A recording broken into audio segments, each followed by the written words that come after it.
նախարար դուք ասացիք, որ 6 ամիս անց համակարգը չի պայթել, բայց ասելիսին գալուց առաջ ուսումնասիրում էի այդուհանդերձ հենց ապահովագրության ոլորտում բազմաթիվ խնդիրներ էին արձանագրում, դուք ձեր խոսքում ասացիք, որ հասել եք նրան, որ օրինակ քաղցկեղը վաղաժամ կարող ենք հայտնաբերել, օրինակ սկրինինգ անելու պարագայում կցանելու անհրաժեշտ չէ, բայց նաև նշեցիք, որ ամենաշատը 2 շաբաթ, բայց այնտեղ սպասի հերթը հասնելու համար, բայց առնվազն 1 ամիս է անհրաժեշտ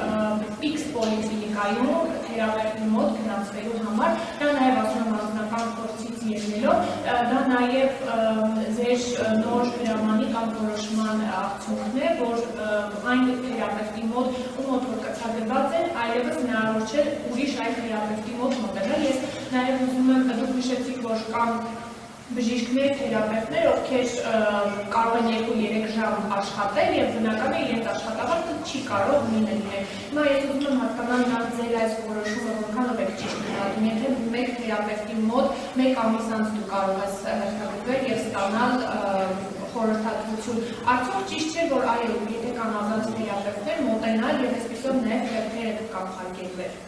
Բայց այստեղ էլ հասկանանք ինչու է մեկ թերապևտը ազատ, իսկ մյուսը ծանրաբեռնված։ Սա գուցե նշանակում է, որ քաղաքացիները գոհ են նրա աշխատանքից եւ ուզում են հենց իրենց թերապևտի մոտ գնալ։ Եթե քաղաքացու համար կարևոր է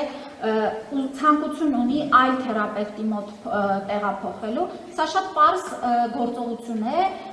հավելվածով կարող է փոխել մի թերապևտից եւ գցագրվել մեկ այլ թերապևտի մոտ։ Տեսեք, ապահովագրական համակարգը չի կարող գործել, եթե կանոնակարգված չլինեն պացիենտների շարժերը։ Սա հիմնարար սկզբունք է։ Արդյոք 1 ամիսը ենթադրյալ ժամկետ է, որ մտնում է միջազգային պրակտիկայի մեջ, ես ես վստահեցնում եմ այո։ Մինչև 2 ամիսը այո կարող է դիտարկվել որպես սովորական գրանցման ռեժիմ։ Բայց նորից ասում եմ, որ հենց նաև մայիս ամսին այդ աժիոտաժի արդյունքում մենք ունենք արհեստական շարժ, որը վստահ եմ գնում է արդեն հանդարտեցման եւ ել ավելի կարգավորման դաշտում կառավարելիության դաշտում կլինի։ Եվ պիտի բոլորս ի վերջո հանգենք, որ ապահովագրությունը, ապահովագրական փաթեթի արժեքը եւ կարողությունները բալանսի մեջ պիտի լինեն։ Այսինքն մենք միշտ պիտի գնահատենք 129,600 դրամի շրջանակներով համակարգը ի վիճակի է սպասարկել այս ծավալի, այս ծառայությունների շրջանակով եւ այսքան։ Եվ այստեղ, գիտեք, մենք անցում ենք կատարում այն համակարգին, որ եթե անձին անհրաժեշտ է բուժօգնություն, ապա դա հասանելի է ապահովագրության շրջանակներում։ Եթե անձը ուզում է հարմարավետություն, լրացուցիչ, ապա հենց դրա համար է, որ կան մասնավոր ապահովագրական փաթեթներ, վճարովի ծառայություններ, որը արդեն հարմարավետության համար է, որ անձը հավելյալ վճարում է իր ուզած ծառայությունը եւ այլն ստանալու համար։ Բայց եթե մենք չունենանք կանոնակարգում, ապահովագրական համակարգը չի կարողանա գործել եւ կպայթի, ինչը մենք թույլ չենք տա։ Շնորհակալություն տիկինական հուսալիքների Ես ուզում այս անգամ խոսել հակառակ կողմից բժիշկների բուժօգնության մասին,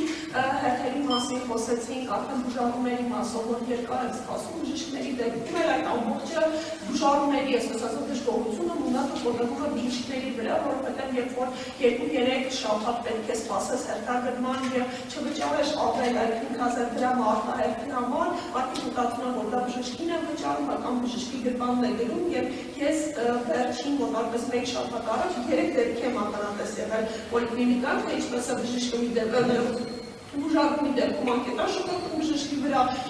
մի դեպքում որ այնպես շփոթվում, որ անկետաններն են խախտվում, այսինքն այդ ամբողջը բժիշկն է բանանում, այսինքն այստեղ մենք իրազեկում խնդիրում ենք, որ իրենք չգիտեն, որ պետք է սպասել, իսկ եթե չեն ուզում սպասել, ապրեն գումար վճարելու դեպքում։ Սա առաջին հարցը եւ երկրորդը թեմայից դուրս մի հարցի եմ ուզում անդրադառնալ, քրեակադրական հիմնարկներում անազատության մեջ գտնվող անձանց բժշկական օգնության մասով պետության պոզիտիվ պարտականությունն է պահպանել եւ պաշտպանել, այսպես ասած, նրանց կյանքի եւ առողջության իրավունքը, սակայն մենք այսօր ունենք բժշկականություն քրեակատարողական հիմնարկներում անձին, որոնց առողջական վիճակը շատ ծանր է, ունենք հազարդուի մեջ գտնվող անձնորի 50 օր է արդեն այդ վիճակում է եւ բավական առողջության բավական վատ վիճակում է, այսպես ասած, դու կարող եք երաշխավորել, որ այս պահին օրինակ չկա որևէ անձ, որի առողջությունը օրինակ վտանգված է ոչ պատշաճ պատճառով, քրեակատարողական հիմնարկների մասով։ Հարցի սկզբից պատասխանեմ։ Նախ ես կարծում եմ որևէ պարագայում կենցաղային կուլտուրան եւ դաստիարակությունը թույլ չպիտի տա որևէ բան, որևէ վրա շպրտել եւ անհարգալից լինել։ Դա կվերաբերի ուսուցչին, բժշկին, խանութի աշխատողին, մատուցողին եւ որևէ մեկի նախարարին։ Այո, ես կարծում եմ, որ մենք շատ աշխատանք ունենք նաեւ հարգելու մեր մասնագետների աշխատանքը եւ նաեւ փոխադարձ էթիկայի նորմերը պահպանելով։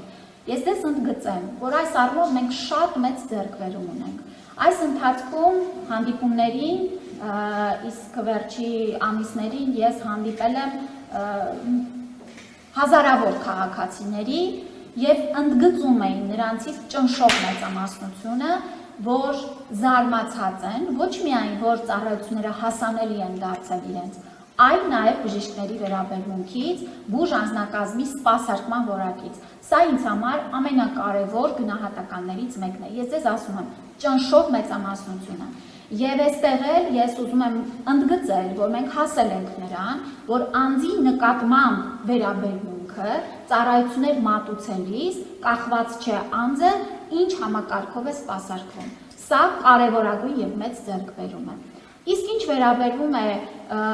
ընդհանուր առմամբ բժշկական ծառայությունների կազմակերպման եւ կոնկրետ ինչ որ մի պոլիկլինիկայի կամ բժշկական կենտրոնների շրջանակներում ել ավելի process-ները կարգավորել, հստակեցնել, պարզեցնել, որ օրինակ անձինք ճիշտ իմանան, որ սենյակից ուր պիտի գնան, լինեն սպասելու հարմարավետ պայմաններ եւ այլն, սա աշխատանք է, որը մենք շարունակում ենք անել, բարելավել, այո, սիրելի քաղաքացիներ, կրկնում եմ, հետևողական անելու ենք ամեն ինչ, որ այս եւ ոչ միայն ապահովագրության շրջանակներում, այլ ընդհանուր առմամբ առողջապահական համակարգից օգտվելու հարմարավետությունը ձեզ բավարարի, բայց սա ճանապարհ է, մենք շատ մեծ ճանապարհ անցել ենք եւ շարունակելու ենք ընթանալ։ Հաջորդի ձեր հարցի հետ կապված քրեակատարողական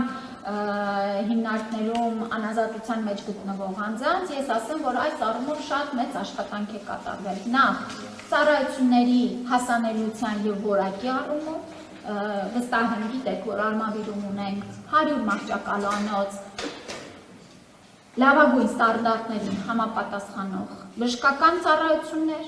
այլ քրեակատարողական հիմնարկներում ենթակառուցվածքների եւ սարքավորումների հագեցման աշխատանքները եւս շարունակելի են, մենք այս աշխատանքը չենք կանգնեցրել միայն Արմավիրով։ Ասեմ, որ հոգեկան առողջության ազգային կենտրոնում նաեւ անազատության մեջ պահվող